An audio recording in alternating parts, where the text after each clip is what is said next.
Mobile repairing এর পক্ষ থেকে সবাইকে শুভেচ্ছা ও অভিনন্দন। এই মোবাইলটির প্রবলেম হচ্ছে চার্জিং প্রবলেম। প্রথমে সেটটাকে খুলে নেব। এই যে চারিদিকে ঘুরিয়ে ঘুরিয়ে ব্যাক প্যানেলটাকে সুন্দরভাবে খুলে নেব। এই যে ব্যাক প্যানেলটাকে সহজভাবে খুলে নেব। এই যে ব্যাক প্যানেলটাকে সহজভাবে এই যে খোলা হয়ে গেছে। এই যে এবার সাববোর্ডটাকে খুলে নেব। এই যে সাববোর্ডের স্ক্রুগুলো সহজভাবে খুলে নেব। এই যে স্ক্রুগুলো খুলছি। এই যে সহজভাবে সবকটাই স্ক্রু খুলে নেব। এই যে স্ক্রুগুলো খুলছি, টাইম নিয়ে সবকটাই স্ক্রু খুলে নেব। এই যে স্ক্রুগুলো খুলছি। এই যে স্ক্রু খোলা হয়ে গেছে। এবার সাববোর্ডের কভারটাকে খুলে নেব সহজভাবে। এই যে সাববোর্ডের কভারটা তুলে নিলাম, তোলা হয়ে গেছে। এবার সাববোর্ডের কানেক্টারগুলো খুলে নেব। এই যে সাববোর্ডে যে কটা কানেক্টার আছে সব কটা কানেক্টার একে একে খুলে নেব।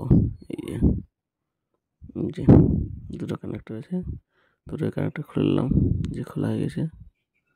এবার সাববোর্ডটাকে তুলে নেব। এই যে সাববোর্ডটাকে সুন্দরভাবে তুলে নেব। এই যে সাববোর্ডটাকে সুন্দরভাবে তুলে নিলাম, তোলা হয়ে গেছে। এবার সাববোর্ডটাকে স্ট্যান্ডে বসিয়ে নেব। এই যে সাববোর্ডটাকে স্ট্যান্ডে সহজভাবে বসিয়ে নেব। এই যে বসিয়ে নিলাম। এবার স্ট্যান্ডটাকে সাববোর্ডটাকে টাইট করে নেব। এই যে সাববোর্ডটা টাইট করে নিলাম, টাইট হয়ে গেছে। এবার খারাপ পিনটাকে তুলে নেব। এই যে খারাপ পিনটাকে হিট দিয়ে দিয়ে তুলে নেব। এই যে হিট দিচ্ছি।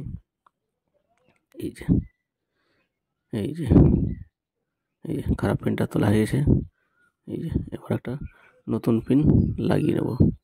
এই যে নতুন পিন, এটা এই যে নতুন পিনটা সহজভাবে বসিয়ে নেব। এই যে সুন্দরভাবে পিনটাকে বসিয়ে নেব। এই যে পিনটা বসানো হয়ে গেছে। এবার স্ট্যান্ড থেকে সাববোর্ডটাকে খুলে নেব। এই যে স্ট্যান্ড থেকে সাববোর্ডটা খুললাম। এই যে এবার সাববোর্ডটাকে সেটে লাগিয়ে নেব। এই যে সাববোর্ডটাকে সেটে সহজভাবে বসিয়ে নেব। এই যে বসিয়ে নিলাম,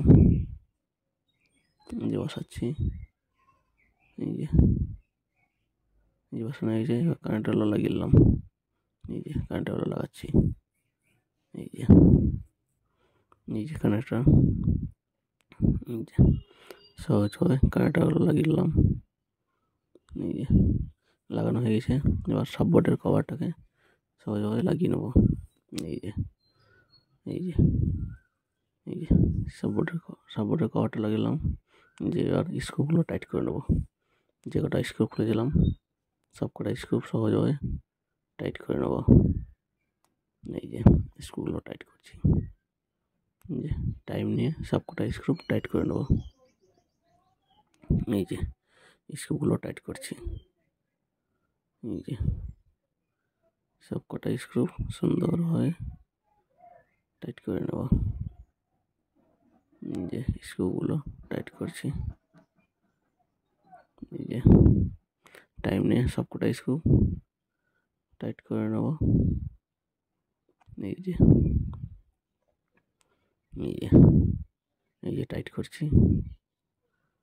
এই যে সব কটা স্ক্রু টাইট হয়ে গেছে। এবার ব্যাক প্যানেলটাকে সহজভাবে বসিয়ে নেব। এই যে প্রথমে ফিঙ্গার কানেক্টর বসিয়ে নেব। এই যে ফিঙ্গার কানেক্টরটা বসাচ্ছি। এই যে ফিঙ্গার কানেক্টর বসিয়ে এবার ব্যাক প্যানেলটাকে সহজভাবে বসিয়ে নেব। এই যে ব্যাক প্যানেলটাকে সহজভাবে বসাচ্ছি। এই যে